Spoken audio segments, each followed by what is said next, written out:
My name is Glenda Taylor. I'm from Topeka, Kansas. I've been a member of NCECA since 1977. I was a director at large on the board from 2005 to 2008, and I was appointed as secretary in 2010 and served as secretary, was elected in 2011 until 2014. So that's my story of my NCECA participation. I think one of the things that always comes back when you ask anybody, what was your first NCECA conference? And there's even the term, are you an NCECA virgin? Is this your first conference?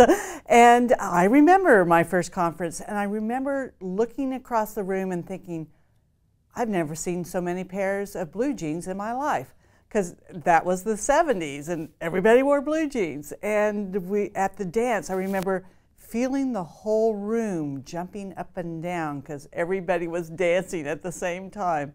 And it was the first time I saw a guy in a skirt.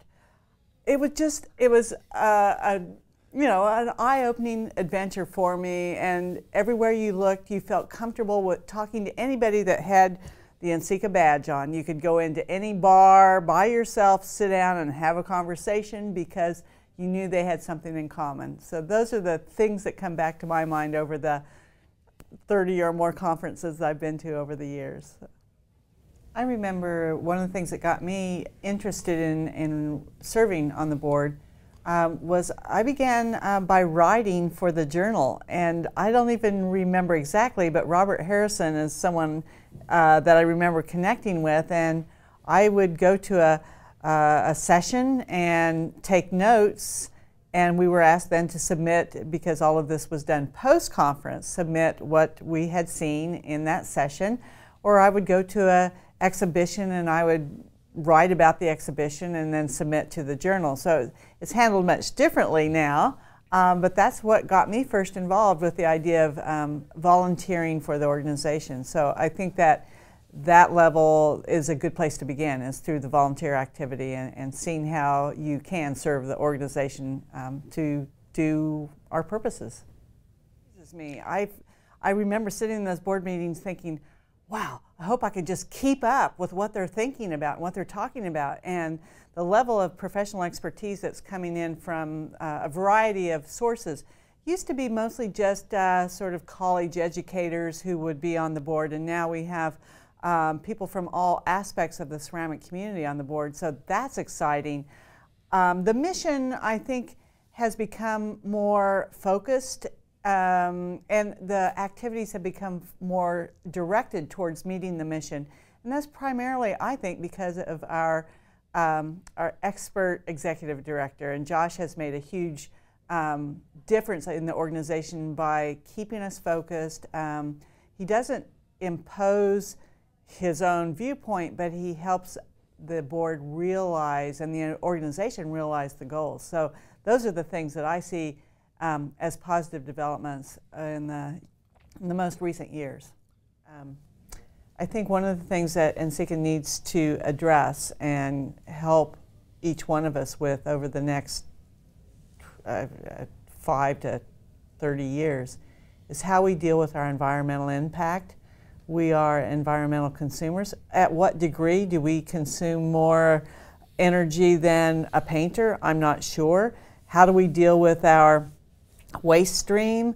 What are we putting into our water?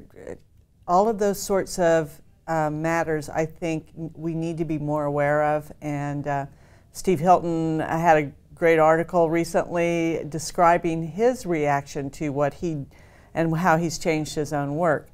I don't know that that's the answer for everyone, but I do think we need to make those discussions and conversations available for our membership, for the world. I think that there's a lot of information that can be shared through social media and the various platforms, and who knows how those platforms are going to change in the next 2 years. But it's a double-edged sword. I don't want to substitute virtual connection for real connection. And that's back to the real object. There are few real objects in our world that communicate so directly as a cup or a bowl. and the real connections by giving someone a hug at the conference. It's not the same as saying, I love you on social media. You got to be there and make real connections. And so I don't think we can have one without the other. Cindy, that question of mentorship is really one that takes a little bit of contemplation. I think all of us will bring some folks to mind, and most likely there are undergraduate teachers, or maybe even going back further, maybe a high school teacher that said, hey, I think you could throw on the wheel. So that initial interest and then challenges from those mentors over the years. Of course, I have my own personal ones. Ray K. Meyer, Ange Garzia were my mentors. How I mentor students, I think I really frustrate them, because whenever they come to me and say, well, what do you think about this? I always say, what do you think? And they always say, don't ask me that, I came to you. So that's my approach, is always to help them narrow their own focus and figure out what it is that they're trying to achieve, and then try to direct them to some resources. I don't want them to just be like me. I want them to be aware of the larger ceramic world when they're approaching the ceramic questions. So that's my approach to mentorship. You know, one thing that I think is exciting for the near future and thinking that we can move that further, is this connection between ceramics and moving outside of our own organization, outside of people who actually make things, but increasing the awareness of ceramic objects through food, but also beyond that in the larger community. I think Michael Strand's project, and for this next year, the Across the Table project, is a good start, but I hope that it doesn't end there. I want everyone to be a little more aware of this connection. When you pick up a cup that someone has made, your hand is touching the hand that made it. That's so special, and that kind of connection between people. I want everyone to have that sense and understanding, and so that's what I think is partly needs to be our focus, is increasing awareness from those people who are not aware of ceramics. Well, she's waiting. We can make faces at the camera. Oh, yeah, we use those. My favorite one is always this. It's harder and harder to do when my shoulders don't work so well anymore. You know, this is